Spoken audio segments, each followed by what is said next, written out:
Welcome back to Udaipur series block 3 part 1 અને part 2 જે છે એની લિંક ડિસ્ક્રિપ્શનમાં છે. જો તમે ન જોયો હોય વિડીયો તો તમે જઈને જોઈ શકો છો.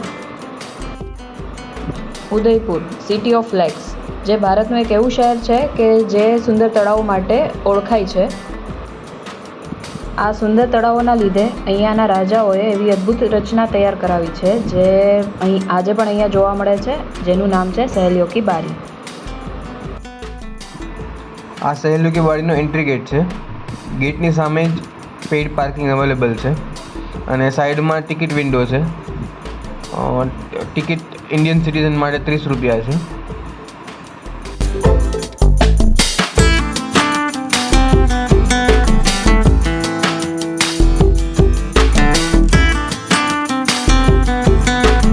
સહેલીઓ કી બારીના ગેટની બહાર જ એક મેપ આપેલો છે જેમાં ઉદયપુરના બધા ટુરિસ્ટ પ્લેસ છે.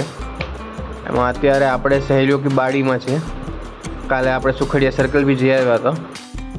સહેલીઓ કી બારી અહીંયાના રાજા સંગ્રામસિંહ સેકન્ડ દ્વારા તેમની 7 પત્નીઓ અને 48 દાસીઓ માટે બનાવવામાં આવ્યું હતું. તેનું બાંધકામ 1710માં શરૂ કરી અને 1734માં પૂરું કરવામાં આવ્યું હતું. રાણીઓએ ચોમાસામાં એની મુલાકાત લીધી હતી અને વરસાદ જોઈને રાણીઓએ રાજા પાસે એવી જગ્યા બનાવવાની માંગ કરી કે જ્યાં 12 મહિના એટલે કે 365 દિવસ વરસાદ પડે અને અહીંયા એવી અનોખી સિસ્ટમ લગાડવામાં આવી છે જે આખા વર્ષ દરમિયાન વરસાદ લાવી શકે છે. સહેલીઓ કી બારીની અંદર જતાં જ તમારું વેલકમ ફાઉન્ટેનથી સ્વાગત કરવામાં આવે છે. આ બધા ફુવારાઓ એ ટાઈમે 18મી સદીમાં ઇંગ્લેન્ડથી ઇમ્પોર્ટ કરવામાં આવ્યા હતા અને આ બધા ફુવારો કોપરની પાઇપ સાથે જોડાયેલા છે અને આ ફુવારાના જે મોઢા છે એ પક્ષીની ચાંચ જેવા છે જેથી પાણી પ્રેશરથી બહાર આવે. આ ફાઉન્ટેનની વિશેષતા એ છે કે તમને એવું લાગશે કે પાણીનો પ્રવાહ નમસ્તે કરીને તમારું સ્વાગત કરી રહ્યું છે. અહીંયા બિન બાદલ વરસાદ કરીને એક જગ્યા બનાવવામાં આવી છે જ્યાં અલગ અલગ પ્રકારના વરસાદ જોવા મળે છે. વધારે વરસાદ, ઓછા વરસાદ અને રીમઝીમ વરસાદ, જેથી રાણીઓ અને દાસીઓ અહીંયા વરસાદને 365 દિવસ સુધી એન્જોય કરી શકે. એ પણ અલગ અલગ પ્રકારના વરસાદ. એ સમયે કોઈ ઇલેક્ટ્રિસિટી તો હતી નહીં અને વિધાઉટ ઇલેક્ટ્રિસિટી આ ફાઉન્ટેન્સને કેવી રીતે પોસિબલ કરવા, તો અહીંયા થોડા મીટર દૂર ફતેહસાગર લેક છે જેનાથી આ જગ્યા 80 ફૂટ નીચે રાખવામાં આવી છે અને પાણીના પ્રેશર દ્વારા આ ફાઉન્ટેન ચાલે છે. બોગનવેલનું ઝાડ તમે ઘણી બધી જગ્યા પર જોયેલું હશે, પણ આ ઝાડ સ્પેશિયલી 150 વર્ષ જૂનું છે એવું માનવામાં આવે છે અને તેમ છતાં આ એટલું જ અત્યારે લીલુંછમ જોવા મળે છે.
રાસલીલા ફાઉન્ટેન છે, જ્યાં દાસીઓ અને રાણીઓ આવી અને ડાન્સ કરતી હતી. અને અહીંયાથી થોડે દૂર ઝરૂખાઓ પણ બનાવવામાં આવેલા છે કે જ્યાંથી રાણીઓ આ રાસલીલાને જોઈ પણ શકતી હતી.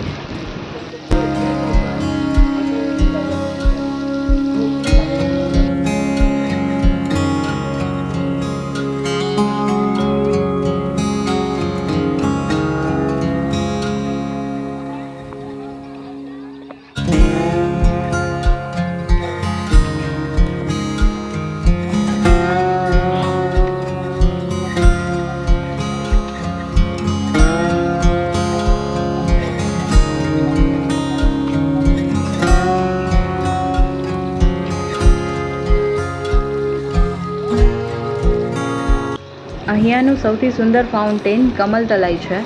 આ તળાવની ચારે બાજુ હાથીઓ જોવા મળશે અને આ હાથીઓ એક જ પથ્થરમાંથી બનાવવામાં આવેલા છે. હાથીઓની સૂંઢમાંથી પાણી નીકળી અને કમલ તલાઈની વચ્ચે રહેલા ફાઉન્ટેન સુધી પહોંચે છે. એવું માનવામાં આવે છે કે એ સમયના લોકો આ ફાઉન્ટેનના પ્રેશરથી કહી દેતા કે ફતેસાગર લેકમાં કેટલું પાણી છે.